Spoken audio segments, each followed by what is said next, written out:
messieurs, bonsoir, bienvenue à cette nouvelle édition de Intime Conviction sur votre télévision, la télévision qui est toujours plus proche de vous. Dépôt de bilan, dépression, divorce même, séparation aussi.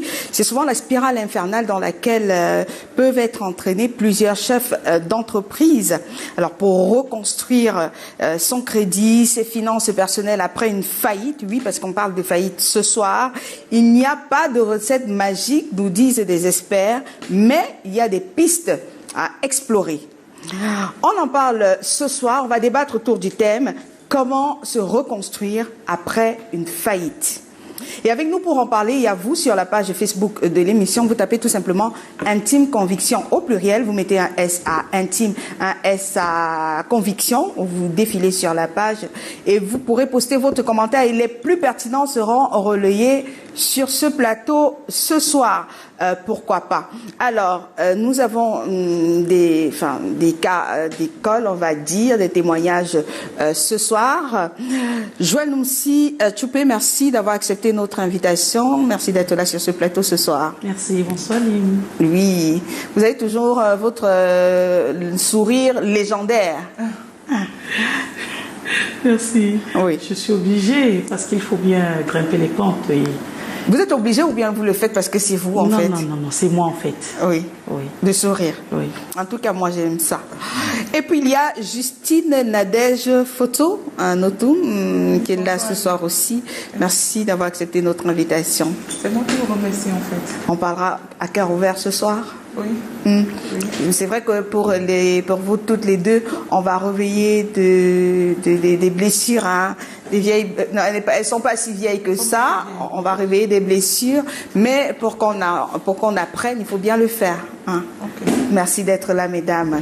Alors, et puis, c'est la surprise que je vous avais ce soir. Ce qu'on a fait, on a mis les petits plats dans les grands. Il a accepté d'être notre invité ce soir. Lui, c'est Roland Kwemen. Il est coach, il est formateur en leadership. C'était en 2010 le président mondial de la Jeune Chambre internationale. Il est le cofondateur de Go Ahead Africa, pour ceux qui suivent, qui sont dans l'entrepreneuriat et qui suivent justement ces leaders dans le domaine. Il est membre du conseil d'administration de plusieurs ONG, d'organisations non gouvernementales. Il est auteur donc de 3 livres. The Impact of One, sorti en 2018. Impactitude, Spirit Tome 1, sorti en 2020. Et puis Impactitude, Spirit Tome 2, sorti en 2022. Là, on est en décembre, on ne sait pas s'il y aura un tome 3 ou il va nous le dire. Il est notre invité ce soir, Roland Kwemen. Bonsoir et merci d'être là. Merci Aline de l'invitation, merci à Canal 2 International, merci à ces 2 grandes dames, parce qu'on n'est pas habitué, vous savez, la télévision, souvent ça vend les rêves. Et que chaque fois, c'est des belles histoires. Souvent on bluffe, souvent... Et là, on a 2 personnes qui ont accepté de témoigner, qui sont des expériences douloureuses. Et qu'ensemble, on verra comment on fait pour pouvoir rebondir. Donc, tu me donnes l'opportunité de remercier, et je l'ai dit en offre, ces 2 grandes dames, parce que d'habitude, on a souvent honte de l'échec. On verra au cours de notre entretien que l'échec fait partie intégrale de la vie et que échouer n'est pas le plus difficile. Le plus difficile, c'est tirer des leçons de l'échec. Moi, j'aime ça, tirer des leçons de l'échec. Alors, voilà le décor qui est planté. N'hésitez pas, sur la page Facebook de l'émission, vous tapez Intime Conviction au pluriel, dans un S à Intime et un S à Conviction, vous défilez. Vous allez pouvoir poster votre commentaire. Alors, juste derrière la transition, on écoute le premier témoignage.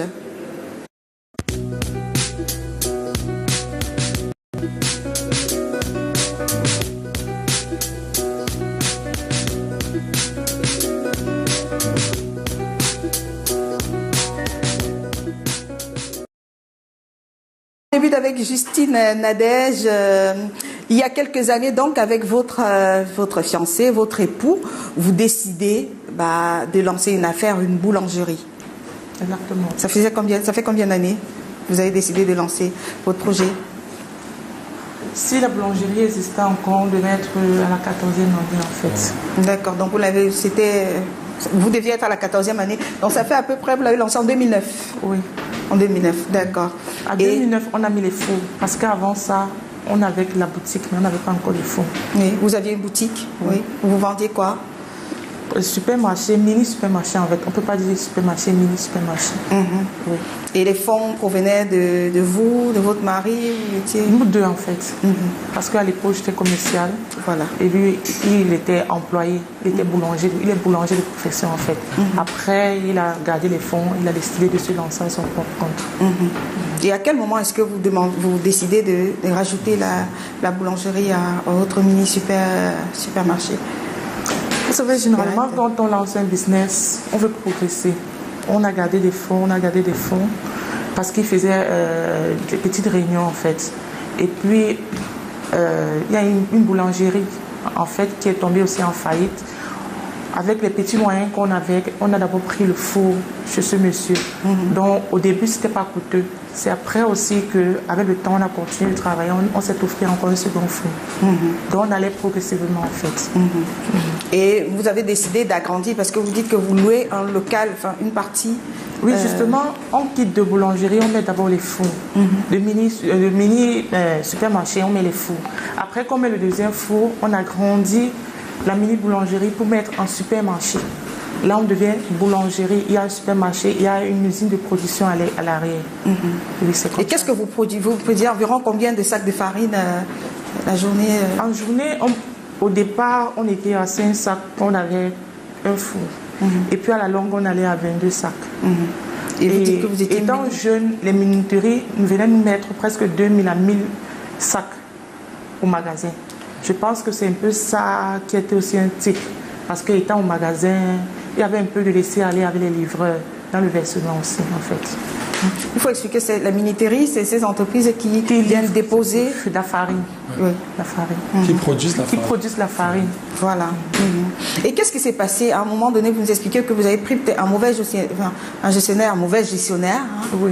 Et en fait, ce n'est pas un mauvais gestionnaire. Je parle de mon directeur, en fait. Oui. Parce que vous savez que, étant jeune, il y a des expériences qu'on n'acquiert pas. On s'est lancé jeune dans l'entrepreneuriat et puis on s'est dit, bon, on est ensemble, on avait les jeunes. Il a pris un monsieur, il s'est dit, bon, il a mis la confiance. Mais tout part aussi de la mauvaise gestion de son directeur parce qu'il a donné trop de confiance au directeur. Donc il y a certains points sur lesquels je n'étais pas d'accord, mais quand je l'interpellais, il n'acceptait pas. Donc il croyait plus à son directeur qu'à ce que moi je disais en fait. Donc vous avez laissé passer beaucoup de fautes de gestion? Oui.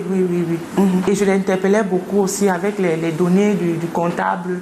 Mais il validait toujours ce que le monsieur disait en fait. À quel moment ça a commencé à décliner? Vous savez, moi je viens de la région de l'Ouest Cameroun. Et généralement, quand un enfant commence un business comme ça, les grands frères, les tontons, ils introduisent dans les réunions, il faut garder l'argent, il faut garder l'argent. Il faisait une association avec son oncle qui était comme son mentor. Il économisait chaque mois de notre bénéfice 500 000. Parce que lui aussi, il avait l'idée d'ouvrir sa propre minuterie. L'oncle, après 20 mois, l'oncle a saisi l'argent jusqu'à aujourd'hui. On n'est jamais entré en possession. Donc déjà, ce tic-là, là, je peux dire que ça commençait à les déséquilibrer. Il ne croyait plus à son projet. Après ça, il y a son directeur, il avait donné la confiance et la gestion n'était pas bonne.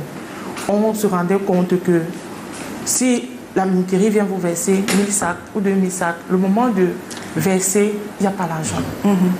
Quand tu prends les fiches de livreur, vrai, ils sont endettés, mais si tu totalises même la totalité, ça n'atteint pas la somme que la minuterie vous réclame en fait. À quel moment est-ce que vous avez commencé à fermer peut-être soit le supermarché, à réduire la boutique qui était déjà grande? Ce qui se passe, moi je travaille avec mon mari, mais chacun avait son côté. Moi je gérais le supermarché, je gérais les filles, lui gérait les gars et l'usine. La chute commence à l'arrière parce que c'est où il y a eu le désordre. Et quand il y a le désordre là-bas, il se rabat au supermarché. Il n'a plus assez d'argent. Ce qui fait que les versements du supermarché, je retourne plutôt pour acheter les sacs de farine. C'est où vous savez que dans le supermarché, les boîtes de conserve, on n'a pas grand-chose. Donc déjà, si vous commencez à piquer dans le capital, les rayons se vident. Et quand les rayons ont commencé à se vider, c'est où le déclic a commencé en fait. On s'est rendu compte que ça n'allait pas vraiment. Et vous avez réalisé qu'il fallait réduire l'espace? Là, on n'a pas réalisé. C'est les moyens qui n'avaient plus. On payait un loyer de 350 000. Vous allez laisser un grand espace vide, vous ne vendez plus. Ça ne servait à rien. On a réduit. Et c'est quand on a réduit que j'ai compris que tout était fini. J'ai commencé à faire l'attention. J'allais à 21. Je m'écoulais. Quand j'arrivais dans mon lieu de service, je m'écoulais. Je n'acceptais pas parce que tout ce que j'avais bâti, j'abandonnais mes enfants. Je n'ai pas vu mes enfants grandir. Les 2 derniers, je ne connaissais pas quand est-ce que l'enfant marchait. Parce que j'étais toujours dehors, j'étais dans mes affaires, tout. Ce sont les ménagères qui ont pris soin de mes enfants. Je voyais toute ma vie s'écouler. J'ai commencé à choper les maladies. J'ai pris les 2 dernières grossesses sans m'en rendre compte. J'avais un bébé de 3 mois à main, je suis tombée enceinte. C'est après plusieurs examens que mon cardiologue me dit non, il faut rentrer voir le gynécologue. Quand on va maintenant faire les examens, le gynécologue me dit je suis enceinte de 4 mois. Et en ce moment, c'était vraiment le déclin. Parce qu'on n'arrivait plus à joindre les 2 bouts. Donc on venait de réduire, il n'y avait même plus l'argent pour payer le loyer. Bon, Dieu merci, bon, on avait déjà mis long avec le bailleur. Bon, parfois on tapait les murs, parfois il envoyait les huissiers. On essayait de jongler. On essayait de jongler, mais ce n'était pas facile. Vous avez fermé complètement? Là, présentement, on a fermé complètement. Ça fait exactement 2 ans. Et le jour où vous avez fermé, qu'est-ce qui s'est passé pour que vous fermiez les portes? Vous dites que tout le monde, on ne veut plus personne. En fait, j'aimerais rappeler que 2 ans avant qu'on ne ferme, vous savez, quand vous avez l'amour pour quelque chose, en fait, je n'acceptais pas que c'est fini. Il y a le technicien qui est venu avec monsieur, il nous a proposé une somme que si on avait acceptée en ce moment, on ne devait pas être dans ce pétrin. Mais j'avais cette idée que j'ai commencé mon business, je ne vais pas le stopper. Oui. J'avais tellement l'amour pour ça, je me suis dit, bon, j'ai trouvé mon mari dans un truc, bon, le laisser, ça serait comme si je suis venue avec une malédiction dans son business, je n'acceptais pas en fait. Donc, le déclic vient à ce niveau-ci là. Mais un jour quand j'arrive au supermarché, comme j'étais tout dans la dépression et tout, je ne sais pas ce qui s'est passé, je me suis écoulée. Ce sont les voisins qui m'ont portée et je me suis retrouvée à l'hôpital. À l'hôpital maintenant, j'étais déjà à 21 de tension. Mon cardiologue m'a demandé de faire attention, qu'est-ce qui me dérange. Et je pense que ce soir quand je suis rentrée, j'ai dit que je ne suis pas plus là-bas. Oui, c'est comme ça que j'ai arrêté d'aller là-bas. Alors, quand vous fermez, c'est la dégringolade, même si le plan de la famille, les personnes que vous hébergiez, tout le monde part, vous vous retrouvez avec vos enfants en bas âge, il faut s'en occuper, il n'y a plus personne, puisqu'il n'y a plus d'argent. Je vous remercie pour ce point, parce que j'aimerais interpeller beaucoup d'entrepreneurs, en fait, tous ceux-là qui décident de se lancer. En fait, quand tu décides de te lancer, il faut éloigner la famille. Parce que je me dis aussi parfois, c'est la famille qui nous met les pics. Parce que quand vous êtes là, vous êtes lourd, vous avez assez de moyens, c'est tout le monde qui court après vous. Donc à ce moment-là, oui. Oui, quand moi je tournais, quand j'étais en activité, moi je ne pouvais pas rester chez moi comme ça. À tout moment, on frappe à la porte, au lieu de service, on te cherche.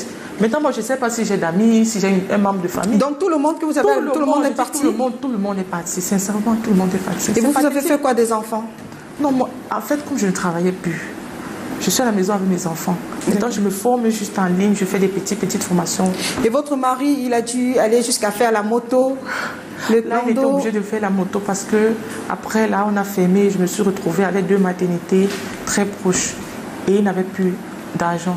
Il était obligé de prendre la moto qu'on livrait les pains avec pour aller faire les 100 francs, pour nous donner à manger, pour payer le loyer. Je pense que c'est facile à Douala. Payer un loyer avec une femme, 4 enfants. C'est pas facile.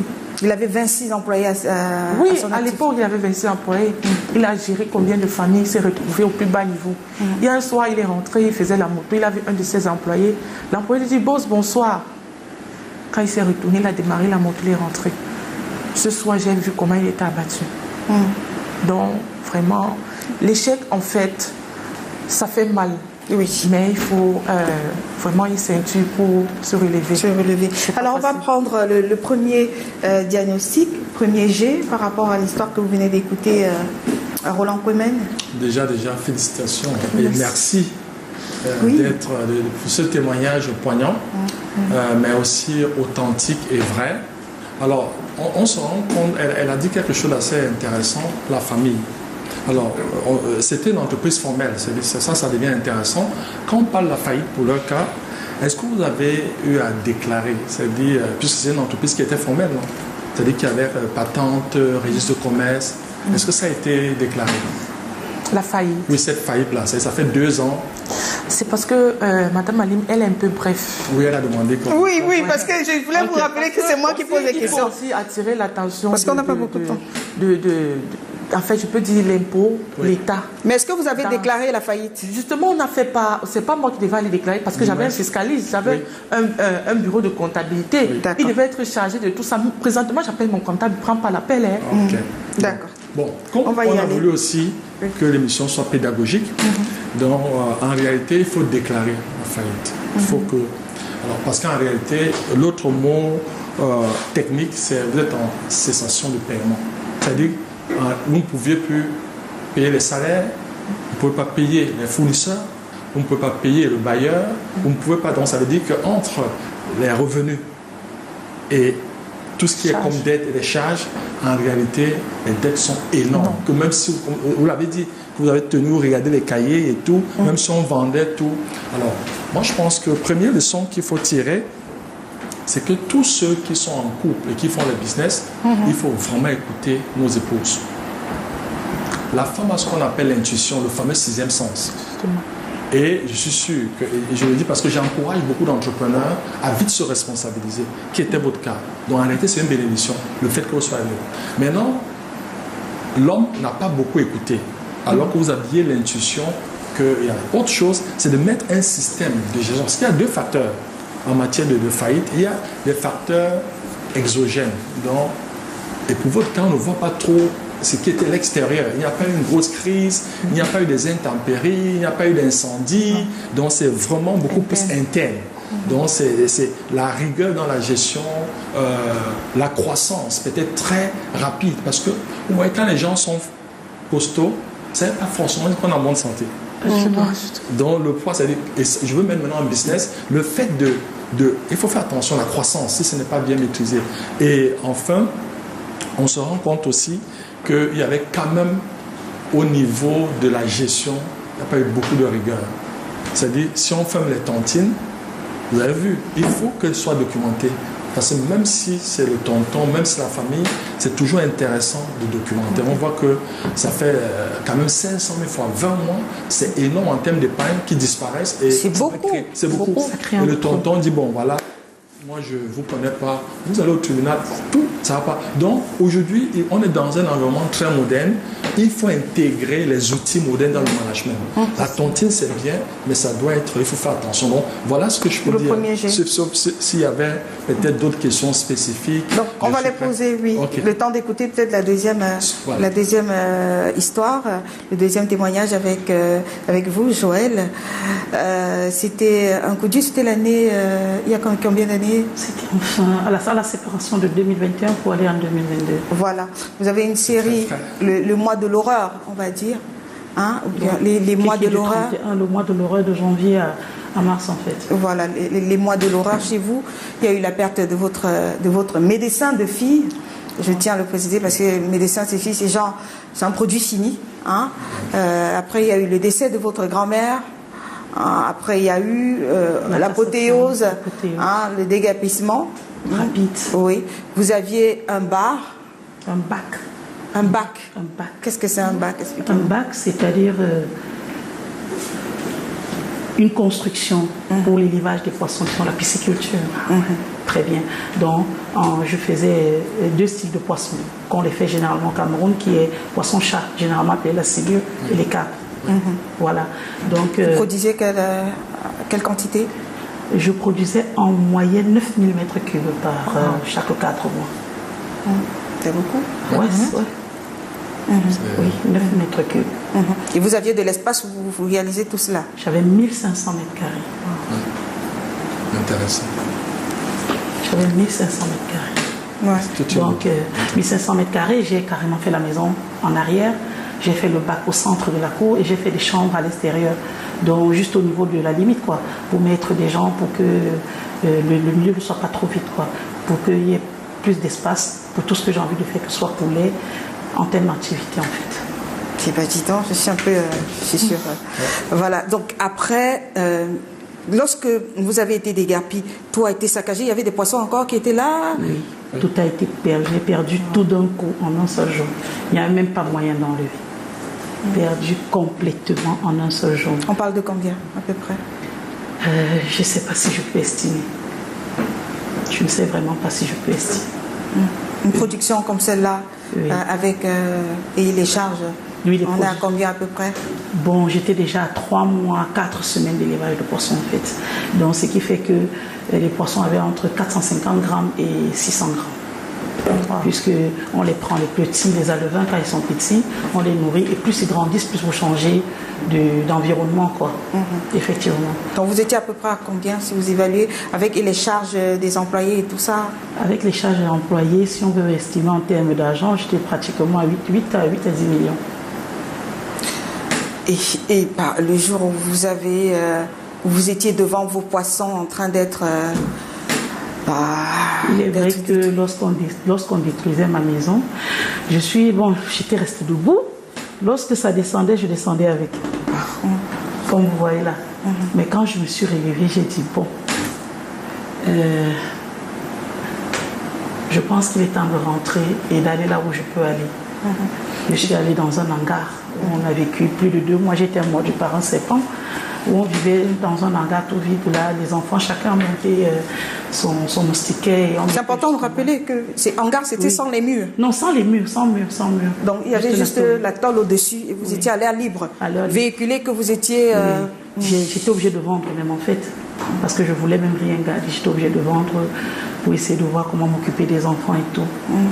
Et le transport qui étant de là où on était pour se retrouver à Bonabéry, qui n'est pas facile aussi pour les enfants, y compter les universités et tout. Et vous avez dormi pendant je ne comprends pas. Vous dormiez... C'était quoi votre quotidien de dormir comme ça et vos employés? Ça se passait comment Dormir comme ça, c'était comme si... Bon, comme si tout était renversé, comme si vous étiez en l'envers, quoi. Comme si vous étiez en l'envers. Certes, les employés appelaient, madame, c'est comment, madame, on fait comment, madame, j'ai besoin de la marchandise, madame. Oh là là. Bon, il est vrai que de temps en temps, j'avais fait des petites formations, j'avais formé plusieurs personnes, donc je les envoyais chez des diverses personnes jusqu'à aujourd'hui. Je les ai orientés chez d'autres personnes chez qui j'ai formé qui peuvent trouver leur compte là-bas. Oui. Donc, pour éviter de déprimer, j'ai commencé à marcher. Un jour, oui, vous décidez de sortir. Je marche, j'arrive dans une rive toute vierge, non exploitée. C'est une berge de Vouri, quoi. Juste, on appelle ça comment?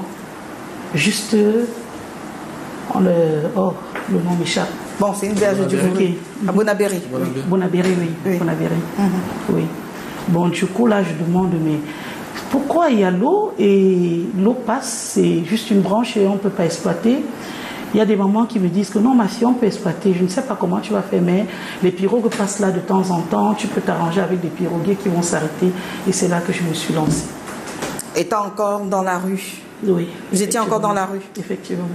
Vous avez décidé de vous reprendre en main. Oui. Et ça va? J'essaye de me battre.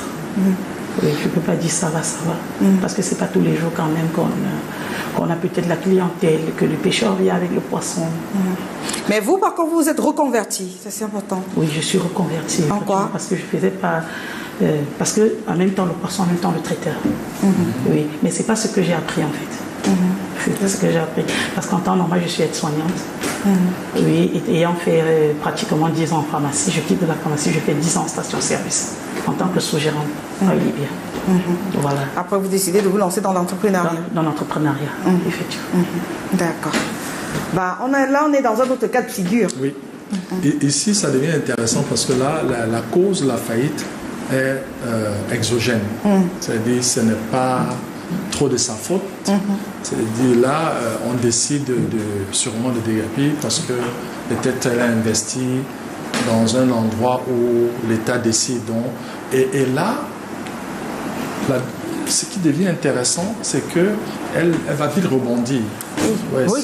Parce que là, elle a d'abord des drames personnels, c'est la perte des êtres chers. C'est ce qu'on appelle la loi des séries. Vous avez vu un matin, vous vous réveillez, premier truc, peut-être vous, à la douche, vous glissez un peu, vous avez mal, et puis vous démarrez votre voiture, Là, une vous moto, lâchez. vous cognez, Ouais. mais ça ne veut même pas démarrer, ça embête. Et puis vous dites, vous n'avez pas une moto, et puis vers le rond-point, c'est-à-dire la loi, la série. C'est valable aussi pour tout ce qui est positif. Quand les choses commencent à marcher, vous avez l'impression. C'est pour ça qu'il faut avoir un état d'esprit pour mettre un stop rapidement. C'est-à-dire pour arrêter la série. La série noire. C'est-à-dire, et là, c'est beaucoup plus maintenant au niveau du mindset, c'est le mental. Et on verra que quand c'est les facteurs exogènes, ça devient intéressant parce qu'on n'a pas trop de sentiment de culpabilité. Oui, on se dit, bon... Il n'y a pas de si je savais, voilà. J'aurais pas dû. C'est la force du destin. On peut rapidement se réfugier, même sur la spiritualité, en disant, bon voilà, ça va Peut-être, effectivement, voilà. c'est ça. Et par rapport au cas de ma soeur, où on s'est dit, ah oui, il fallait... Là, on peut accuser le blame game, si tu avais écouté. Mais pour son cas, elle s'est dit, bon Dieu, c'est pour ça qu'elle dort, elle est même mordue par le serpent, elle ne meurt pas. Ouais. Donc, parce que là aussi, je pense qu'elle est très forte sur le plan mental. Et je pense qu'elle doit être une personne aussi peut-être assez spirituelle. Parce que là, parce que si on reste dans le déni, elle n'est pas dans le déni, c'est-à-dire elle a accepté. C'est 2 mois, c'est vrai, 2 mois, peut-être c'est 2 ans, parce que c'est incroyable, ça doit être terrible à Douala. Là, les moustiques, les intempéries. Oui, c'est. Mais avec toutes ces affaires. Oui. Mais je pense aussi, ce qui est intéressant, c'est le regard des autres ne tape pas beaucoup. Parce que quand, tout à l'heure en salle, je pense que c'est quelqu'un qui a une forte personnalité en termes de self-confidence. Oui. Donc, du coup, le regard des autres, parce qu'il y a des personnes fragiles. Tout le monde ne manage pas l'échec de la même façon. Il y a des personnes, face à l'échec, c'est un drame. Oui. D'autres, face à l'échec, il y a l'impression que, comme là, on peut croire qu'elle raconte des histoires. Pourtant, on sait que tu as préparé l'émission. Oui, c'est-à-dire qu'on ne va pas croire. Elle est belle, elle a le sourire, elle est bien là. On se dit, mais non. Et là, c'est parce que sur le plan du mental, c'est vraiment une vraie c'est une femme d'impact, comme j'aime dire. Et ça, félicitations aussi. Donc, alors, que les personnalités sont différentes. Ouais. Alors, avant de rentrer dans les débats de ce soir, qui est comment éviter la faillite en entrepreneuriat, ou bien comment faire lorsqu'on a fait faillite, est-ce que vous avez autre chose, des aspects à rajouter, Adèle d'abord, qu'on n'a pas mentionné? En fait, ce que je voulais... Dans cette dégringolade-là. Ok. En fait, ce que je voulais rappeler sur mon cas, c'est que, comme monsieur dit, il comprend parfaitement, en fait. Et aussi, j'aimerais dire que la faillite, c'est pas quelque chose qu'on souhaite. Et c'est pas des accusations. Non, ce que je veux dire, c'est que, est-ce que au jour d'aujourd'hui, vous êtes remise déjà? Est-ce que vous êtes reconvertie? Qu'est-ce que vous faites? Bon, en fait, je me suis pas reconvertie dans le même... Je peux pas dire... J'ai laissé complètement la boulangerie, étant donné qu'avec les enfants, et il n'y avait pas de moyens pour chercher une ménagère. On a conservé nos clients. Parce que quand vous avez les boulangers, vous avez les livreurs et vous avez les clients maison. Donc, monsieur va faire le clando avec sa voiture. Moi, je gère notre clientèle. Donc, on sort de la maison à 4 heures. Je pars livrer. Et puis, à 17 heures, je pars faire le recouvrement. Et les enfants sont où pendant ce temps? Bon, les enfants, mon aîné, il se charge d'aller à l'école avec ses petits frères. Et le bébé, votre maman vous donne aussi un coup de main. Oui. Pourquoi vous n'avez pas parlé de votre maman? Par contre, moi, j'attendais cette partie-là. En fait, j'ai la dernière qui est encore bébé. Bon, j'ai demandé à ma mère, elle a pris le bébé. Parce qu'avec l'activité sortie à 4 heures, automatiquement, il fallait avoir une nounou. C'est drastique. Obligé de l'envoyer, alors d'envoyer le bébé chez la maman. Elle s'appelle comment, maman? Madame Fosso. Vous l'appelez pas Madame Fosso? Elle s'appelle comment? Mort pour Régine, épouse Fosso. Bah, dites-lui merci à la télé. Merci maman, je t'aime très fort. Non, c'est merci pour me faire plaisir. Elle ne veut pas convaincre. Je pense qu'il y a un peu de pudeur, mais je sens qu'elle est... Il y a la gratitude. Oui. Bah, dites-lui à elle, maman, à la télé. En fait, elle sait tout l'amour que je porte pour elle. Parce que si je vais évaluer, mettons au moins 35 000 pour une nounou qui doit prendre soin de ma fille, c'est énorme. Dis-lui merci à la télé, on évolue. C'est parce que tu sais que je n'ai pas, mais je sais que tu connais ce qui est dans mon cœur en fait. Ok. Oui. Donc il y a ça, vous vous rendez compte, avec le mari, ils sont super organisés dans leur couple. Oui. Ils sortent à 4 heures, pendant qu'elle va faire livraison de pain. lui, il va faire le clando. Après, en journée, elle fait ses formations, parce que vous faites des formations. Oui, j'ai fait des formations, parce que je suis des formations en ligne. Vous suivez des formations? Oui, je suis des formations en ligne. Et bon, et quand je suis à la maison, quand les enfants vont à l'école, je peux comporter tous mes produits. Et en même temps, c'est vous qui faites le ménage, c'est vous qui... Oui, parce que ça, c'est important de le rappeler, ce sont des femmes qu'on a sur ce plateau. Non, c'est respect, admiration. Oui. Ouais. Non, là, présentement, je n'ai plus de domestique, j'ai plus de ménagère, j'ai plus de nounou. Je fais tout à la maison, je regarde mon mari, mes enfants, je fais à manger, je fais la lessive. Est-ce qu'il vous dit des fois bravo? Vous savez, les hommes avec l'orgueil, c'est pas aussi... Il s'appelle comment d'abord? Taille Cyril. Cyril, il faut dire merci à madame quand même, hein, elle sera de retour. Et ça, c'est important. Il faut écouter aussi madame. Oui, Cyril. Hein. Alors, et vous, comment, où est-ce que vous en êtes au jour d'aujourd'hui? Est-ce que vous avez remonté, racheté un autre terrain? Parce que vous étiez quand même propriétaire de 1500 mètres carrés. C'est énorme. Hein? Vous savez, Douala n'est pas facile. Et mon époux étant informaticien, ça ne paye pas comme ça payait avant, quoi. Donc aujourd'hui, il y a la nouvelle technologie et lui, c'est un ancien de sage, en fait. Donc oui, il faut se recycler tout le temps et tout. Bon, le travail qu'il avait l'habitude de prendre peut-être à 500 000, aujourd'hui, quelqu'un peut le faire pratiquement à 50 000, ce qui ne donne pas pratiquement tout. Bon, ce qui fait que lorsque moi je sors généralement pour aller chercher le poisson, 4 heures, parfois 3h30, hein, parce qu'il y a aussi des Nigériens avec qui on traite souvent. Quand ils quittent du Cap là-bas pour arriver ici, il faut que tu le reçoives rapidement, tu récupères et ça dépend de la clientèle que j'aurai, si c'est le traiteur ou bien si je vais revendre sur place. Ok, ce qui fait que lui particulièrement se lève le matin. Moi, je ne sais pas si j'ai déjà fait le petit déjeuner, c'est toujours lui qui fait le petit déjeuner pour ses enfants. Donc, c'est un homme exceptionnel. Oui. Mais ça, c'est... Monsieur Coman est toujours sollicité sur son téléphone. Pendant qu'on parle, il n'est pas des fois. Donc lui, je ne sais pas si j'ai déjà fait le petit déjeuner en réalité pour ceux qui partent à l'école le matin, parce que c'est lui qui le fait. Oui, c'est toujours lui. Les enfants, de tous les enfants et tout ça. Oui, pour tous les enfants. Tous les enfants. Comment? Yonin Tchakamberna. Vous lui dites sa gratitude à la télé? Vous exprimez votre gratitude à la télé? Ah ben il sait, je lui dis merci tous les jours. Non, mais à la télévision. Vous êtes à la télé en direct. Un gros merci à monsieur Yoni. Vous l'appelez monsieur? Monsieur. Appelez-le comme vous avez l'habitude de l'appeler. Bon, j'ai l'habitude de l'appeler Tapi. Bah, dites-lui. Il vous regarde. Tapi, j'espère que tu regardes. Un coucou à toi et je sais que tu es toujours là pour moi et mes enfants. Ça, je le sais. Et bon, si ça pouvait continuer comme ça. Un gros merci. Voilà. Alors, on va prendre la transition et puis juste derrière, on va rentrer dans ce qui est un peu l'enseignement dans le domaine de l'entrepreneuriat.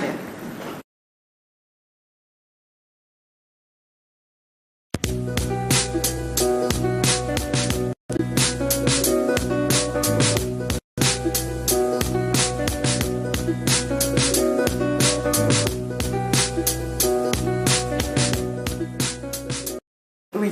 Alors, on va y aller au pas de course, parce qu'il y a beaucoup de terminologies qu'on devrait savoir. Qu'est-ce que c'est déjà d'abord l'entrepreneuriat? Parce qu'on a beaucoup de questions, s'il vous plaît. Du moins, entreprendre, c'est tout simplement identifier un besoin et apporter des solutions à ces besoins-là. Et les transformer maintenant en activité génératrice de revenus. C'est ça, entreprendre. Donc, un entrepreneur, c'est un apporteur de solutions. Et qu'est-ce que c'est faire faillite? À quel moment on parle de faire faillite? On parle de faire faillite quand on est en cessation de paiement. Et on verra, c'est beaucoup plus dans les organisations, beaucoup plus formelles. C'est pour ça qu'il y a un papier, un registre de commerce, donc voilà, le mot de contrebia, tout ça. En fait, c'est-à-dire c'est quand tout ce qui est actif, c'est-à-dire vos entrées, vous faites la somme de ces entrées par rapport à vos dettes, vos revenus par rapport aux dettes. C'est-à-dire même si on vous payait, vous avez tous les revenus par rapport aux dettes, il n'y a pas match. C'est-à-dire ça ne va pas donner. À partir de là, c'est-à-dire vous regardez ce que vous avez à la banque, vous regardez les fournisseurs, les salaires, le bailleur et tout. Quand vous faites l'équation, ça ne donne pas. Même si on emprunte une dizaine, à partir de là, c'est clair qu'il faut faire faillite. Mais je dis c'est un acte juridique. Donc la plupart du temps, il faut, parce que sinon, quand il faut revenir, l'État peut dire attention, l'entreprise existait. Il a attiré l'attention. On va payer les Ouais, Il faut juste... Au même titre qu'on est, il y a l'acte de naissance, il y a aussi l'acte de décès. Vous l'avez fait, vous, dans votre cas? Ça dépend si elle était formelle ou informelle. Formel. Ah, formelle. Oui, ok. puisque c'est quand même 1500 mètres carrés. Je l'ai bien formel. Et ça a été fait? Oui, mon mari l'a fait. Ok, c'est bon. Puisque, en fait, il est mon informaticien, mon comptable aussi. Ouais, voilà. D'accord, Exactement. Ouais. d'accord, d'accord. Alors,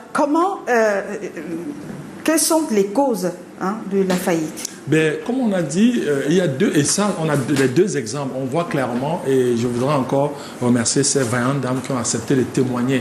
Alors, il y a des facteurs purement internes. Et ces facteurs internes, ça peut être quoi? Ça peut être des fautes de gestion, ça peut être des erreurs de choix stratégiques, ça peut être même le modèle économique qui n'est pas un modèle adapté. Ça peut être le fait aussi que les recrutements, voilà, le personnel n'est pas engagé, n'est pas compétent. Ça peut être aussi le fait que peut-être la concurrence est là maintenant sur le marché. C'est-à-dire la concurrence est rude et tout. Ça peut être le fait que le dirigeant lui-même a un souci de compétence. Parce que l'entrepreneuriat, c'est une aventure, mais c'est une aventure difficile. C'est-à-dire la plupart du temps, on entreprend parce qu'on a essayé de faire le concours, ça a raté, on a essayé de voyager, on n'a pas pu. Maintenant, on dit on va faire par défaut. Et ouais, par défaut, c'est pour ça qu'il faut faire attention. On dit c'est le provisoire. Il n'y a rien de dangereux comme un provisoire qui devient définitif. C'est pour ça que moi, je pense qu'il faut toujours entreprendre par vocation et par passion. Quand on est extrêmement passionné, malgré les difficultés, on va s'en sortir. Maintenant, on a le deuxième facteur qui peut être les facteurs qui ne dépendent pas de nous, les facteurs externes. Ça peut être une crise, voilà, comme la crise Nosso. Ouais. Moi, personnellement, après 20 ans, je suis parti du sud-ouest, de Boya. Ah oui, après 20 ans, il fallait partir. Donc, il y a des facteurs qui ne dépendent pas. Une crise, une conjoncture, un incendie, une catastrophe, ou bien peut-être une route doit passer, l'État dit donc, là, ça ne dépend pas de nous. Donc, il y a plusieurs facteurs qui peuvent... Mais une chose est sûre, maintenant, il y a la personnalité des entrepreneurs ou des personnes victimes qui dépendent. Donc, par rapport, si vous avez une personnalité forte, vous avez la confiance en vous, vous avez travaillé votre leadership, le choc peut être mieux absorbé. Donc, c'est comme sur le plan émotionnel. C'est pour ça que j'aime parler des différentes dimensions. L'être humain, ce n'est pas une seule dimension. Il y a la dimension physique. Là, vous êtes dans la gestion. On n'a pas encore terminé avec... oui, parce que l'enseignant est déjà... il refait surface. Moi, l'autre question que je m'avais posée, c'est comment on voit la faillite venir? Parce qu'il y a des entrepreneurs qui nous regardent. Je reçois beaucoup de messages. Il y a des entrepreneurs qui nous regardent. Comment est-ce qu'on voit la faillite arriver? Le premier signal, c'est que le chiffre d'affaires baisse et qu'on a des fins du mois difficiles. Puisqu'un chef d'entreprise, c'est quoi? Il y a des priorités. Le salaire, l'État et le loyer, le bail. Donc, il y a des charges fixes non négociables. Si tu as du mal à régler ça, c'est des petits signes. Autre signe qui peut arriver, c'est que les fournisseurs ne vous font plus confiance. Or, le capital le plus précieux d'un entrepreneur, c'est sa réputation. C'est-à-dire, si, comme là, on livrait, on donnait 1000 sacs. On dit, bon, peut-être tous les 15 jours, on vient. Et les 15 jours, le fournisseur vient, tu commences. Là, c'est pas bon. Et il y a aussi un autre signal, c'est quand vous n'êtes plus serein. C'est la santé. Il y a beaucoup d'anxiété. Vous n'êtes pas... Il y a beaucoup d'anxiété. C'est-à-dire, faites attention parce que là, on va voir que les entrepreneurs, rarement, ils partent à l'hôpital. Par rapport aux employés. Un employé, s'il est malade, naturellement, il part à l'hôpital. Mais un chef d'entreprise, un dirigeant, il est malade, rarement il part. Parce que, bon, il est à son propre compte, il est tout. Donc, du coup, il a du mal. Et malheureusement, souvent, le drame va arriver. On a vu aujourd'hui la santé mentale. C'est un gros sujet. Et après, on commence à dire qu'il a mis sa main quelque part, il a trempé. C'est faux. La santé mentale, on a la chance, ces deux dames étaient fortes. Mais ailleurs, ça peut aboutir à des choses, des grands drames. Donc, je pense que, et ça, c'est des signaux qui montrent. Et puis on peut aussi d'autres signaux, c'est que de plus en plus la famille fuit, les amis fuient. Là, c'est les signes extérieurs. Oui, vous êtes seul parce que finalement, c'est le dirigeant ou le créateur d'entreprise est quelqu'un qui est seul. C'est pour ça que j'encourage les dirigeants. Et vous avez parlé de vos époux. Ton époux est toujours là, maman. On a le support system. Le support system, la famille n'est pas une mauvaise chose. Mais cependant, dans la famille, il faut choisir les meilleurs. Une entreprise familiale, les Samsung et tout, ne croyez pas les Michelin, c'est des entreprises familiales. Donc, il ne faudrait pas qu'on ait une perception négative de l'entreprise familiale. En disant, ah, la famille, non. Mais il faut, parce que dans la famille, s'il y a un cancre, tu ne l'amènes pas. Non, si tu veux un informaticien, il faut un neveu qui est compétent. Tu veux un stratège, tu veux un comptable. Si tu veux mais vraiment prends les meilleurs. Or, c'est l'erreur que la plupart du temps on fait en tant que dirigeant. On va prendre par rapport aux affinités, trop d'émotions, trop de sentiments et on voit le drame arriver. Donc l'entreprise c'est une activité froide, il faut être vraiment rationnel, il faut faire la part des choses. La philanthropie c'est autre chose, mais l'entreprise c'est vraiment la performance. Alors vous avez parlé des différentes causes là, mais je ne vous ai pas beaucoup entendu parler des charges, ça. Les salaires des employés qu'on ne commence pas à payer, les loyers par exemple qu'on ne va plus pouvoir payer, les factures de lumière, d'eau. On commence à dire, et là c'est ce que j'ai appelé les grandes lignes, pour eux savent les dirigeants. Ces dirigeants savent que il y a déjà le salaire, c'est le top des tops. Mais quand tu comptes 1 mois, 2 mois, 3 mois sans payer, c'est en première ligne. En première ligne, il y a un souci. Maintenant, il y a l'État. Il faut payer les impôts, et ça. Parce qu'ils demandaient si c'était les entreprises formelles, ils ont dit oui. Ah, il faut. Mais si, après, vous allez nous dire comment est-ce qu'on fait pour juguler tout cela, que les impôts, qu'on s'entende avec les impôts et que ce soit pas, qu'on arrive aussi à gérer en interne. Alors l'autre question, c'est d'être accompagné par des fiscalistes. Il y a des fiscalistes parce qu'ils savent combien vous gagnez, ils se permettent de faire des bêtises. Ah bon? Elle a raison. Ah non, c'est pour être tombé sur des personnes malhonnêtes. Bah oui, c'est ce que je dis, parce qu'ils connaissent vos entrées. Oui, c'est dommage. Même l'idée que vous venez d'émettre là, moi j'ai demandé à mon comptable comme on a fait faillite, est-ce que tu as déclaré qu'on a fait faillite? Jusqu'à aujourd'hui, il ne m'a pas répondu. Mais vous êtes en train de me donner une idée là, que si l'État, parce que je suis enregistrée, l'État peut un jour m'appeler et me sommer. Oui. Bien sûr. Oui. Vous voyez aussi que dans l'entrepreneuriat aussi, on doit être éveillé. S'ils ne donnent pas les nouvelles, toi-même tu vas aux impôts. Bon, ça c'est quelque chose que je n'ai pas pensé. Éducation, c'est pour ça qu'on a l'impression. Et ça, l'entrepreneuriat n'est pas un accident de parcours. Même si peut-être on devient par défaut, il faut maintenant se professionnaliser. C'est-à-dire appartenir à des associations professionnelles. Il y a la chambre de commerce, il y a même en ligne, vraiment, le GICAM, les patrons. Allez, et vraiment, il y a des conférences, des séminaires, soit même c'est gratuit. Allez-y et posez des questions. Il n'y a rien d'aussi dramatique qu'une personne qui ne pose pas de questions, qui ne demande pas de l'aide. Il faut demander de l'aide. Je vais profiter comme ça pour dire un merci particulier à monsieur qui est lobbyiste, à Rodrigue Sofo, qui est c'est un très bon conseiller quand il s'agit aussi de vous dire, voilà, de prendre des conseils par rapport à comment gérer efficacement aussi son entreprise. Vraiment, merci Rodrigue Sofo. Alors, comment éviter de faire faillite? On a encore une dizaine de minutes. Pour éviter de faire faillite, le dirigeant doit avoir un budget. Oui. Pour le cas de madame, là c'était facteur, mais pour notre cas qui est une course vraiment interne, c'est d'avoir un budget. Or, la plupart du temps, nous n'avons pas de budget. On banalise, il faut avoir un budget.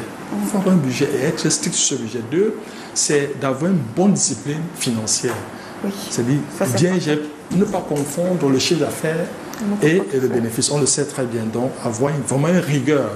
3e élément. C'est-à-dire quoi concrètement? En nous donnant des exemples. Est-ce que ça veut dire que quand on va prendre une tasse de café avec son partenaire d'affaires, il faut bien se dire que, ok, on l'a mis dans le budget de 500 francs. Oui. Écrire. Oui. Acheter un laptop. Se rassurer qu'on a acheté le laptop au nom de l'entreprise et non à son nom propre. Parce que tout ça, ça va aider. Pourquoi il faut au nom de l'entreprise? Parce que souvent on croit... D'abord, moi j'encourage la plupart, tous les jeunes qui viennent de moi, à être formels. Pas dans l'informel.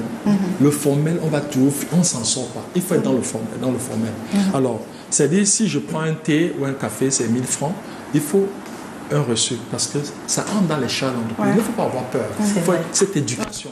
Maintenant, autre chose. Vous allez à Yaoundé. Pourquoi je vais acheter la voiture alors que je peux prendre la moto ou prendre un taxi? C'est quoi cette histoire de vivre au-dessus de ses moyens? Il y a trop de paraître. Il ne faut pas être dans le paraître. Ouais. Aujourd'hui, on voit les deux dames, elles sont battues, elles sont tombées. Vous avez vu à 3 h du matin, à 4 h. Donc, l'entrepreneur, ce n'est pas le bling-bling, ce n'est pas faire plaisir, qu'est-ce qu'on va dire. Si on... Non. Alors, la plupart du temps, c'est vraiment si j'ai décidé que mon salaire, parce que se donner un salaire, oui, que mon salaire est de 50 000 francs CFA. Ouais. Je me paye ce salaire 50 francs. Il ne faut pas confondre le chiffre d'affaires, parce qu'on a les fournisseurs qui nous donnent à crédit. Est-ce que vous avez fait ça, ce qu'il dit là, tout ce qu'il a dit, mesdames? Oui, vous le faisiez. Ah, vous le faisiez aussi, vous étiez strict? J'étais vraiment strict parce que pardon. Oui, rapidement. Mon ancien patron m'avait carrément formé dans ça. Oui. Puisque être sous-gérant n'est pas facile, il faudrait qu'il soit strict. Okay. Ça veut dire, il te dit, tu payes le BIC. Comme tu payes le taxi pour aller payer le BIC, tu viens, tu écris. J'ai pris le taxi 250, j'ai payé le BIC 150. Okay. Et ça entre dans un rapport journalier. Voilà. Okay. Entièrement. C'est-à-dire, s'il faut faire quelque chose hors, tu le fais de ta poche. Oui. D'accord. Il faut être très rigoureux. Si tu n'es pas rigoureux, tu ne vas pas t'en sortir. Donc, il y a tout ce qui est finance personnelle. Et comme je dis, parce que sinon, le fait de voir, j'ai fait un chiffre d'affaires de 100 000, comme elle dit en boutique, peut-être dans les 100 000, tu as 10 000. Justement. Parce qu'en boutique, l'épicerie, il n'y a pas... Il n'y a pas trop. Les marges sont... Le chiffre est là, mais la marge est très petite. Donc, à partir de là, elle sait que je joue sur 10 000. Et je suis strict. Si on vient maintenant, aller me dire, ouais, ma soeur, ma copine, comme tu vois, vraiment, lance-moi et tout, 5 000, non, maman, j'avais prévu, là, tu es 500. Et donc, il y a ça. Autre élément qui peut causer la faillite, c'est le fait que le modèle économique ne soit pas bon. Pourquoi? Parce qu'elle a ouvert un supermarché, ou bien un mini supermarché, on regarde à côté, on dit non, je veux aussi ouvrir. Non. D'abord, l'entrepreneuriat, c'est une vision. C'est une vision qui après se transforme en un projet rédigé, bien documenté. Il ne faut pas le copier-coller. On a ouvert une télé, j'ouvre aussi une télé. Et ça... On avait une radio, j'ouvre aussi une radio. Oui. Ouais. Alors, donc, moi, je pense qu'il faut faire attention, il faut mûrir son projet, ne pas se lancer par mimétisme et tout. Et la plupart du temps, il y a des entrepreneurs qui sont des entrepreneurs vraiment aventuriers. Et là, c'est clair que le projet, mais quand même, eux, c'était 10 ans. Non, 14 ans. 14 ans avant que le projet. Et c'est pour ça que l'autre élément essentiel, je vais voir peut-être si Aline va poser la question, c'est de dire les leçons qu'on tire, comment... On rebondit, oui, c'est la dernière question, parce qu'il y a une autre question. Il y a beaucoup d'entrepreneurs, ça, ils ne nous ont pas dit si elles ont pris des crédits. On fera une autre émission sur les levées de fonds, qui est d'actualité d'ailleurs. La levée de fonds, c'est d'actualité, on va en parler dans le cadre d'une prochaine émission. Les prêts. Hein, moi, comment ça se passe avec les prêts? J'encourage les entrepreneurs à travailler sur fonds propres, dans l'épargne. L'épargne, c'est l'élément le plus sûr, l'épargne. Si vous êtes encore peut-être en paix, c'est parce que peut-être le niveau de dette, il y a un niveau de dette tel que peut-être vous pourrez aller en prison. Parce qu'il y a un... Oui, vous pouvez être engagé, aller en prison, on peut aller en prison. Donc, il faut faire attention. Moi, je continue à penser sur peut-être l'école, l'ancienne école, c'est des fonds propres. J'épargne. Moi, mon cas, j'ai d'abord fait l'entreprise, j'ai épargné et je me suis mis en propre compte. J'évite au maximum. D'accord, donc vous avez fait vous avez pas de possible que vous compreniez. Donc vous avez fait l'entreprise, donc vous avez fait vos papiers, normalement. Non, c'est-à-dire non, j'ai d'abord travaillé en entreprise. D'accord. Avant de décider de me mettre mon propre compte. Donc je n'ai pas lancé mon entreprise avec en levant les fonds, en prenant l'argent à la banque, non, c'est sur fonds propres. Ça fait que et quand on est dans cette démarche, vous allez voir que le rapport à l'argent, vous allez faire attention avec l'argent des autres. Vous n'allez pas, mes banquiers m'appellent chaque fois. Est-ce que tu ne veux pas? Moi, on m'appelle. Bon, c'est la crédibilité de mon entreprise et tout, mais je ne prends pas si je ne veux pas prendre s'il n'y a pas besoin. Donc, souvent, il y a aussi des financements qu'on prend ou des tontines qu'on bouffe. Après, on dit c'est la sorcellerie. Je ne crois pas trop, mais c'est le fait qu'on a pris, parce qu'il y a eu l'argent, tu as pris. Si tu prends l'argent alors que tu n'avais pas quoi faire, il faut investir. Tu vas t'acheter une voiture. Une voiture. Ou quelqu'un qui part prendre. Bien, tu vas aller à Denver. À Denver. C'est incroyable. Non. Il faut. Moi, je pense que la discipline financière, ce qu'on appelle la finance personnelle, pour moi, c'est le chantier le plus important des entrepreneurs. Comment gérer l'argent? Malheureusement, on n'apprend pas ça à l'école. Pas d'école de commerce, on apprend. Et les meilleurs entrepreneurs sont ceux-là qui ont su gérer l'argent. Si tu connais gérer l'argent, pas voir tous les cas. Il faut savoir gérer l'argent. Malheureusement, ça Mais après, avant de poser la question de comment est-ce qu'on se réinvente et tout ça, vous n'allez pas nous dire, Roland Kouemen, que on est chef d'entreprise, on a des entreprises qui roulent en voiture et on va pas rouler en voiture, on va emprunter le Benz parce qu'on a une certaine... Alors là... Parlons de cela. Parce que vous allez créer une entreprise, il y a des coachs qui vous disent que non, comme tu es chef d'entreprise, il faut te faire des cartes de visite, il faut que tu fasses des logos, il faut que tu fasses... Le paraître. Non, il faut comment ça se passe? Moi, je vais être totalement découragé. Je pense qu'il faut être vrai, il faut être authentique. Il ne faut pas être... il ne faut pas paraître. Il faut être. Le être est plus puissant que le paraître. Ça veut dire quoi? Maintenant, si la voiture est un instrument de production, oui. Exactement. Mais si c'est que le taxi, je peux, tu attends. Alors moi, j'ai eu la voiture, parce qu'il faut témoigner, après près de 7 ans, de chef d'entreprise, 7-8 ans. Aujourd'hui, ça va faire plus de 25 ans que je suis à mon propre compte. Donc, ça n'a rien changé. Aujourd'hui, je peux prendre un taxi pour venir à l'émission. Ça ne retient à rien. Qui vous êtes? Oui, ça dit, je ne sais pas pourquoi. Ça, c'est le complexe d'infériorité. Claire. Quand vous avez écouté cette dame. Non, mais ils disent que ce ne serait pas bien qu'un investisseur vous voie arriver dans le taxi. En fait, non. Aussi, madame Aujourd'hui, même pour faire des livraisons, je pars en moto. J'ai dit je pars en moto. Oui. Il faudrait aussi rappeler que si je suis présente debout devant vous aujourd'hui, c'est parce que quand Dieu m'a béni, je n'ai pas fait le paraître. Parce qu'il faudrait rappeler aussi, quand vous faites le paraître, si vous chutez, ça va être très grave. Parce que vous avez honte. Et après, là, vous allez comprendre, il est mort. Et parce que vous n'avez pas supporté. Je vais aider deux dames. Peut-être c'était pas dans. Alors, allez, est-ce que c'est que. Et j'ai voulu poser j'ai pas posé la question au dernier parce que j'ai vu que c'est. Parce que c'est moi qui pose les questions ici. En plus, c'était pas pertinent. J'ai vu que c'était pas. Oui. Qu'est-ce qui vous fait le plus peur? Qu'est-ce qui vous a le plus blessé dans ce processus, dans cette mésaventure? Qu'est-ce qui vous a le plus fait mal? J'aide un peu. Vous allez voir. C'est pour aider les téléspectateurs. Oui. Qu'est-ce qui vous aura dérangé, qui vous a le plus fait mal justement dans cette faillite-là? C'était de perdre mon business. Ok, perdre le business. Et vous, c'était? En fait, chez moi, perdre le business, mais c'est parce que je n'avais pas atteint mes objectifs. En fait, j'ai été déçue. En fait. Donc, il n'y a pas le regard de l'autre. Tu as vu? C'est ton. Oui. Je veux vous applaudir pour vous. Oui. Alors, je lis rapidement. Qu'est-ce qui peut. Le drame, c'est le regard des autres. Pourquoi on va vivre par rapport aux autres? C'est pour ça qu'ils vont rebondir. Le problème, c'est que si tu es chuté, qu'est-ce que les gens vont dire? Ils vont dire quoi? C'était quoi? Quel est leur problème? Et ça fait quoi? Ça fait quoi? Ouais, quand on vit, c'est dire, voilà, on a peur de l'échec. On a peur de l'échec, alors que l'échec doit être intégré. C'est le jumeau du succès. Ils marchent ensemble. Et ne pas vivre par rapport aux autres pour éviter tout ce qui est paraître. Bling bling. Alors, bientôt, vous allez répondre à la question de comment est-ce qu'on se réinvente, parce que malheureusement, on est en train de terminer. Ouais. Il y a Thierry Mbougnon qui nous dit, je félicite beaucoup cette femme de la boulangerie, elle a du courage pour bien réussir en entrepreneuriat. La première des choses, selon moi, c'est l'élaboration du manuel des procédures et être accompagné par un bon comptable fiscaliste. Ça, on l'a dit aussi. Vous aussi, vous pouvez poster votre commentaire sur la page Facebook de l'émission. Vous tapez sur Facebook Intime Conviction au pluriel.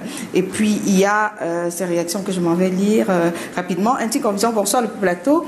Merci pour cette émission ce soir. Ça, c'est Greg Aïssou qui le dit. Il y a Yves le 10 Kwasi qui nous dit, ce qui ne nous tue pas nous rend plus forts. Oui. Personnellement, j'ai été victime, bien sûr, que c'était très difficile, mais cela m'a permis de comprendre la vraie vie et de savoir que le succès a des amis, des parents, des frères, mais l'échec est un orphelin. Et puis, il y a Moïse Ngalé, bon, c'est quand même long votre message, Moïse Ngalé. La création d'une entreprise, c'est comme aller signer l'acte de mariage à la mairie. Si on reste dans cette métaphore, comment se reconstruire après un divorce? C'est le même mécanisme de reconstruction qui s'applique lorsque la faillite nous touche. Première règle, il ne faut pas avoir peur de tout recommencer. Deuxième, il faut faire une analyse à 360 degrés pour voir ce qui s'est passé. L'analyse causale. Voilà, troisième point, capitaliser sur ce qui a marché pour recommencer en y ajoutant de nouveaux éléments. 4, penser à intégrer un plan de secours si jamais des complications surviennent. Et puis, bah voilà. Alors, moi, comment est-ce qu'on rebondit après l'échec? Il a tout dit. Bon, mais là, il faut que le CERN nous dise aussi. Comment on rebondit? C'est rapidement sortir du déni, n'est pas dans le déni. C'est-à-dire accepter que, voilà, on a échoué, que ça fait partie, on est des êtres humains, hein, on est failli. On n'est pas Dieu, donc ça peut arriver. Et deuxièmement, c'est de demander de l'aide. Oui, il faut demander de l'aide. Il faut demander de l'aide. Mais à qui? Pas à n'importe qui. Parce que si vous racontez à la mauvaise... Non, demander de l'aide, il y a des institutions. L'aide n'est pas forcément financière. Pour le cas, est-ce qu'on fait une analyse? Qu'est-ce qui n'a pas marché? Là, vous avez suivi pas de meilleure procédure. Donc, rapidement, si vous avez le formel, il faut restructurer le projet. Vous avez suivi. Ce n'est pas forcément financier. C'est-à-dire, autre chose, c'est demander l'aide, c'est-à-dire on peut se former. Exactement. Pourquoi est-ce que je dois toujours recruter alors que je peux faire? Il y a certaines choses que je peux faire. Moi, par exemple, j'ai dit toujours aux dirigeants d'avoir une maîtrise sur les finances. Je dis même des entreprises. J'accompagne les plus grosses entreprises. Mais un dirigeant qui ne peut pas lire un bilan, moi j'ai un problème. Il faut que le financier vienne te raconter. Tu dis non. Je dis pas à des niveaux où, donc ça veut dire que le dirigeant doit aller à l'école. Il peut être puissant ingénieur, il ne maîtrise rien en finance, mais il dit il y a deux pans. Il y a les finances. Il faut connaître les finances. Ah bon? Et finances. Ça prend du temps d'apprendre. Apprendre, ça peut parce qu'il y a beaucoup qui n'ont pas le temps. Non, il faut aller. Sinon, on va te faire des horloges, comme on dit au quartier. Ah oui. Et c'est un dirigeant qui peut aller un bilan. Non, va apprendre. Je ne demande pas que tu deviens expert comptable. Non, mais apprends. Quand ton gars vient. Mais même si on n'est pas allé à l'école, c'est facile d'apprendre les mathématiques. On peut. On appelle ça finance ou non-financial. On n'a pas toujours besoin d'aller à l'école. Non, il faut. C'est ce que je dis à tous les non, ma question c'est si le dirigeant n'est pas instruit, n'est pas allé à l'école, est-ce que c'est possible de comprendre bon, dans ce cas, il y a ce qu'on appelle maintenant ton partenaire. C'est-à-dire, aujourd'hui, les couples. Je connais un jeune, je souhaitais qu'il vienne à cette émission d'ailleurs. Lui, c'est sa femme. Il est dans le café et tout. Ils sont à deux. Son épouse est. Donc, la complémentarité. C'est pour ça que Dieu a voulu qu'on soit dans la complémentarité et non la compétition. Soit vraiment en complémentarité. On a vu les deux dames remercier leur époux, époux et maman, dans la complémentarité. Autre élément assez essentiel pour rebondir, ça sera tout simplement de tirer des leçons. De se dire qu'est-ce qui n'a pas marché. Et là, faire une analyse vraiment causale froide. Qu'est-ce qui n'a pas marché? On regarde. Et c'est de se dire aussi que l'être humain, et c'est ce que je voulais dire, a plusieurs dimensions. Là, on marche depuis sur un pied, qui est la carrière, pour vous les entrepreneurs. Mais il y a un deuxième pilier essentiel, c'est la famille. Et vous avez vu, vous avez rebondi parce que, voilà, il y a des hommes, il y a les enfants, il y a maman dans la famille. Troisième, il y a aussi les amis. Si vous avez des bons amis, il y a des amis qui dépassent les frères et sœurs. Donc, c'est ça qu'il faut. Donc, prier pour avoir la grâce d'avoir de bons amis. Quatrième, c'est la communauté. Si vous avez fait des business, vous étiez impliqué dans cette communauté, vous avez investi dans cette communauté, la communauté en retour peut vous soutenir. Et cinquième, la spiritualité. On n'a pas beaucoup parlé. La place de Dieu dans tout ça. Toutes les visions sont inspirées par Dieu. Je suis désolé. Et quand il est au centre de votre entreprise, je vous assure, la carrière peut monter, descendre, la famille peut, les amis peuvent vous trahir, la communauté peut être ingrate, mais votre créateur ne va jamais vous abandonner. Donc mettre Dieu au centre. Et rester confiant. Et c'est si bien dit. Mais sauf que, l'autre question, la question qui fait peur, à quel moment est-ce qu'on se dit qu'il faut déposer les clés? Oui. Soi-même. Donc il faut, c'est chaud là, il faut déposer. Moi je pense que parce qu'elle a eu ce cas. C'est quand la santé commence à prendre un coup. Parce qu'on ne peut pas laisser sa vie au nom de l'entreprise. C'est-à-dire quand on commence à avoir des soucis de santé. Ça veut dire que là, ça atteint un niveau... C'est-à-dire quand l'entreprise devient une source de maladie. C'est-à-dire que c'est palpitations, AVC... Vraiment, il faut laisser. Il faut laisser. Il faut lâcher, il faut choisir ses combats. On peut lâcher pour rebondir. Dans le choix des combats. Lâcher prise. Lâcher prise, il faut lâcher prise. Déposer le bilan et recommencer une nouvelle entreprise. Et recommencer. Une nouvelle entreprise. Quitter même carrément le secteur. Ça peut être le fait même que ça ne marche plus. On a vu avec Covid. Quand Covid, il y a des secteurs qui ont été décimés. Et les gens sont réinventés. Tu ne restes pas sur un projet alors que ça ne marche plus. Voilà, un moment tu lâches. Tu refais autre chose. Je connais une personne qui a ouvert un restaurant, 7 jours après, tranquillement, elle a fermé tranquillement parce que c'était chaud là. C'est comme si je connais aussi cette personne. D'accord. Ouais. Alors, ce qu'on va faire, c'était merci d'être venu. Merci d'être venu. C'est terminé, malheureusement. Il y a des questions qui arrivent. Il y a Youssef Mbala qui a, depuis Bertois, qui envoie. C'est plus possible, c'est terminé, malheureusement. Hein, le temps passe tellement vite. Merci, Adèle, d'être. Nadège, qu'est-ce que j'ai avec Adèle, d'être passé par ici. Merci. D'avoir témoigné même à cœur ouvert. Ouais. Merci. Et puis à vous aussi, toujours en train de sourire. Je sais pas ce qui se passe de beau en ce moment dans votre vie là. Merci aussi d'être passé par ici. Merci. Voilà, un bonsoir particulier à Stéphanie Fomété, qui nous regarde aussi en ce moment. C'est terminé pour cette édition. J'ai vu un Donald Jacet très concentré à vous écouter ce soir. C'est quand même assez extraordinaire. Alors, c'est terminé pour ce soir. On aura la possibilité de faire une autre émission sur les levées de fonds. Qu'est-ce que c'est? On parle beaucoup de levées de fonds. Les jeunes entrepreneurs, ils vous disent que il faut lever les fonds pour tel ou tel autre projet. On va en parler dans une prochaine édition. Si M. Kwame Roland nous garantit qu'il sera partie des panélistes. Officiellement, vous me promettez d'être là? Vous me piégez en direct. En plus, l'émission, c'est en direct. Oui. Est-ce qu'on peut dire non, Aline? Est-ce que avec ton visage dans Merci. C'est terminé. Okay. Au revoir. Merci d'avoir été des nôtres.